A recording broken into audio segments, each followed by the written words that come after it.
Daf Gimel Mishnah Aleph. This parak deals with some very interesting halachas relating to speech and commercial transactions on Shabbos. Min HaTorah, of course, the 39 melachas are prohibited.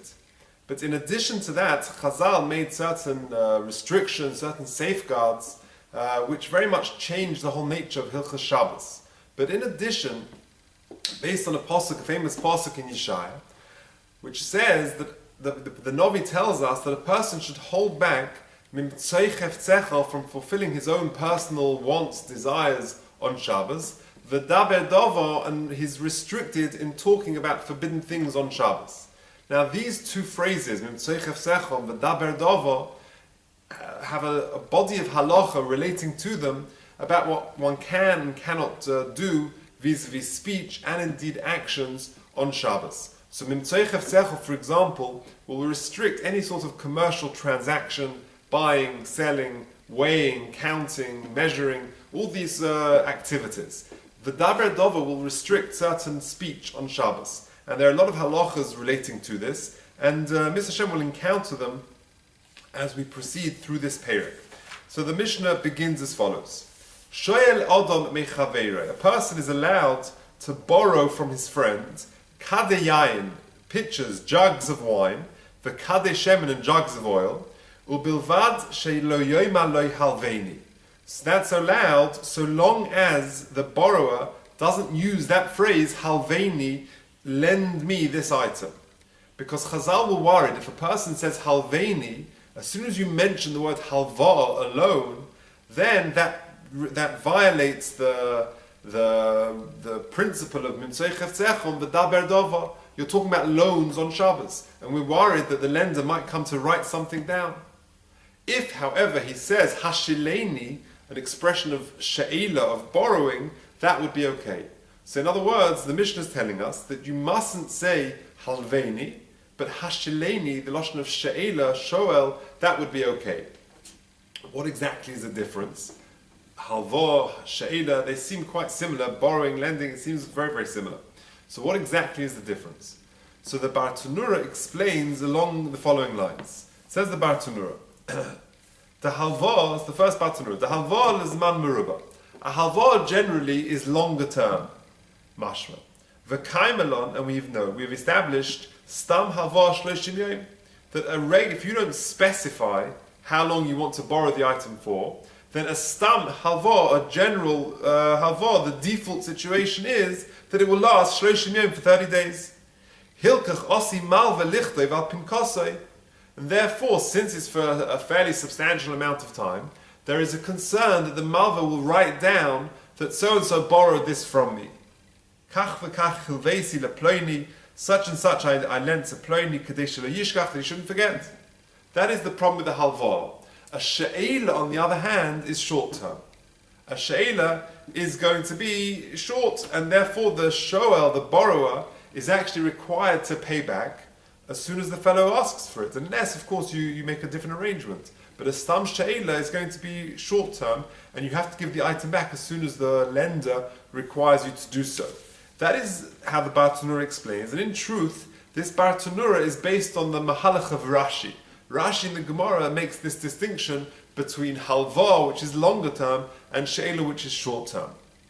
Tosfos reject that. Tosfos in the Gemara debates this with Rashi, and one of the questions that he has on Rashi is from the Gemara Menachos. The Gemara Menachos Memdalim on Medalef talks about a talis she'ula, a borrowed talis, that kol shloshim yom paturim min atzitzis, that for 30 days it's patur min atzitzis. Now, without going into the halachas of tzitzis in the Gemara there, what is clear that the lashon of she'ela applies to a period of 30 days.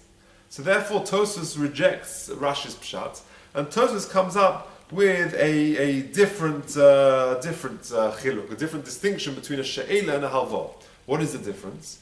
Says Tosfos, a she'ela, when you borrow something, the actual item is returned intact. So for example, you go to your neighbor, you want to borrow the kid's bicycle, you want to borrow your Magimix, the Kenwood, or whatever it is, the actual thing you're returning is intact, is the item borrowed. In contrast, a halva, the actual item that you borrow is not the same that you're going to return. For example, you borrow money, well, that money is going to be spent, you return different money. Or you borrow some milk, or something like that, so then that item is actually going to be drunk, and different milk is going to be returned. So therefore, that's how Tosfos explains it. But either way, whichever approach you take, what emerges from our Mishnah is that you are allowed to borrow on Shabbos, but so long as you don't use the expression of halveini. You should rather use the expression of hashileni, a lashon of she'ela, of borrowing, rather than using this prohibited expression of halva. Okay. V'chein isha ha'isha mechaverta kikaros. And similarly, a woman wants to borrow some loaves of bread, some kikaros, some chalas from her friends. She's allowed to do so long as she doesn't say halveini, she just says hashileni. Just by the way, the Gemara has a problem with this, because the implication from our Mishnah is that an isha, woman, is allowed to borrow loaves of bread from her friends, and the only restriction is that she shouldn't say halveini. She should say hashileni. But aside from that, there's no other sort of restriction on her. And the difficulty is, there's a Mishnah in Bab Metzia. The Mishnah in Bab Metzia, in Perek Hey Mishnah Tes, in the 5th Perek, in the 9th Mishnah, we have a ruling of Hillel. Hillel says that a woman may not lend a loaf of bread to her friend without first specifying the price. Why? Because there are problems of ribis, of interest. That unless you know exactly how much you lend, this loaf of bread costs £1, $1, that if they return something which is bigger and larger, more expensive, there's a shaila of ribis, there's a big question of interest. I'm lending them something for £1, and they're giving something back to me for £1.50. There's a problem of ribis. So therefore, the Gemara explains that the difference must be like this, that our Mishnah is talking about an area, a location, where the loaves of bread, the prices are fixed. And therefore, when we have to just sort things out after Shabbos, I know I borrowed 3 loaves of bread, they cost £1 each, I've got to give £3 back. But the location of Hillel, the ruling in Bab Metzia, is talking about a place where the price of bread is not fixed, and therefore there could be a shaila of ribis of interest, and therefore you've got to fix the price on the time of when you actually borrow it. Okay, continues the Mishnah. What happens if the neighbor comes along, or your friend comes along and wants to borrow something from you on Shabbos, and you want to give it to them, you don't trust them? What can you do?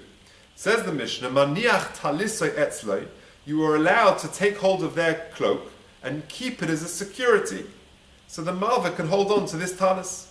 And after Shabbos, when the fellow comes back, he wants, of course, to get his talis back, and then you can do the cheshbon that he borrowed 3 loaves of bread, they cost £1 each, he'll give you the money, and then you give the talis back. That is okay, and does not violate any of the restrictions imposed by the Rabbanon on the theme of Mesechus Sechom v'daber dovo. V'chein, and concludes the Mishnah, so too, Erev Pesach b'Yerushalayim.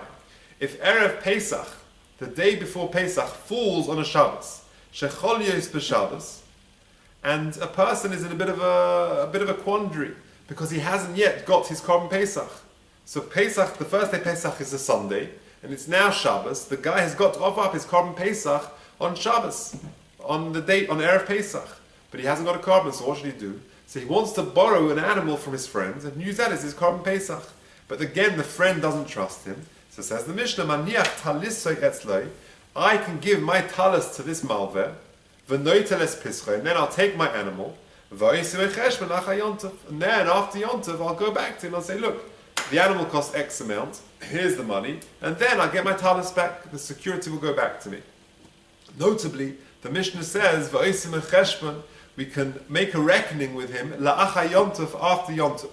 Why not la'acha Shabbos? Because of course we're talking about Shabbos is Erev Pesach, Sunday is Pesach, and therefore I can't do reckonings, do cheshbonos, and start repaying him on Yontav, because just like on Shabbos it's also on Yontav as well.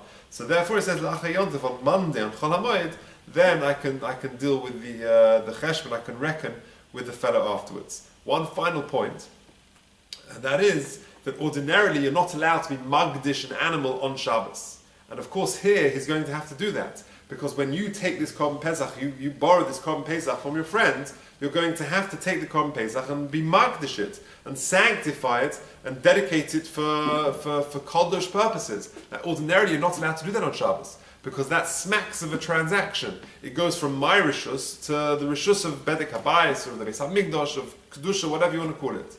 So normally you're not allowed to do it on Shabbos. So the Mefarshim explain that that's true in almost all situations, and certainly it's true when a korban doesn't have a fixed time. So I shouldn't be magdish on Shabbos. But in this situation, there's no choice. Because if I'm not magdish today, I can't offer my korban Pesach. So therefore, in this situation, the Rabbanon they allowed me to be magdish this animal in order that I can offer up my korban Pesach in the correct time. That is the end of the first Mishnah.